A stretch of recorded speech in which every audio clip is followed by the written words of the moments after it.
తర్వాత అతనే పెళ్లి పెద్దగా వివాహం చేసుకున్న జంట పవన్ కళ్యాణ్, రేణు దేశాయ్. వీరికి ఆద్య అనే పాప కూడా ఉంది. చాలా ఏళ్ల పాటు అన్యోన్యంగా ఉన్న ఈ జంట విడిపోవడంతో అందరూ షాక్ అయ్యారు. అయితే పరస్పర అంగీకారంతోనే విడిపోతున్నామని, ఇందులో ఎవరి బలవంతము లేదని ఇద్దరూ నవ్వుతూ చెప్పడం ఇంకా వింతగా అనిపించింది. అయితే విడాకుల టైంలో పవన్ రేణుకి చాలా డబ్బు ఇచ్చాడని కూడా రకరకాల వార్తలు వచ్చాయి. విడిపోయాక చాలా కాలం కామ్ గా ఉన్న రేణు దేశాయ్ పవన్ మూడో పెళ్లి చేసుకున్నాడు అనే వార్త వచ్చినప్పటి నుండి సోషల్ మీడియాలో యాక్టివ్ అయింది. అప్పటి వరకు కూడా రేణునే పవన్ భార్య అని అందరూ ఫిక్స్ అయి ఉండడంతో వారితో కూడా టచ్ లో ఉంటూ తన పిల్లలైన అకీరా నందన్, ఆద్యలను కూడా పవన్ అభిమానులకు దగ్గర చేసే ప్రయత్నం చేస్తూ వచ్చింది. పవన్ అభిమానులు కూడా అకీరాని పవన్ వారసుడిగా మెంటల్ గా ఫిక్స్ అయిపోయారు. పవన్ కూడా రేణుతో కాస్త స్నేహంగానే ఉండడంతో ఆమె మరింత చొరవగా పవన్ గురించి పర్సనల్ విషయాలు కూడా అందరితో షేర్ చేసుకోవడం మొదలుపెట్టింది.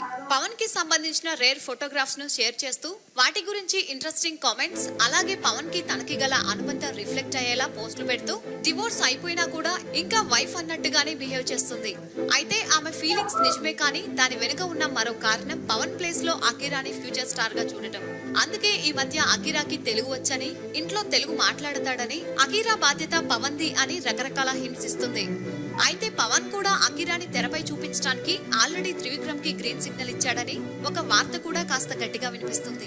సో ఈ నేపథ్యంలో ఉన్నట్టుండి కనుమరుగైపోయి ఇప్పటికీ పవన్ అభిమానులు వదిన అని పిలుచుకుంటున్న స్థానాన్ని వదులుకోవటం ఇష్టం లేక ఇలా పవన్ తో తనకున్న తీపి అనుభవాలను అభిమానులతో పంచుకుంటూ ఎక్కడో పూణేలో ఉన్నా కూడా నిత్యం తెలుగు రాష్ట్రాల వార్తల్లో పవన్ అభిమానుల మైండ్ లో నిలవటానికి ఒక సిన్సియర్ ప్రయత్నం చేస్తుంది.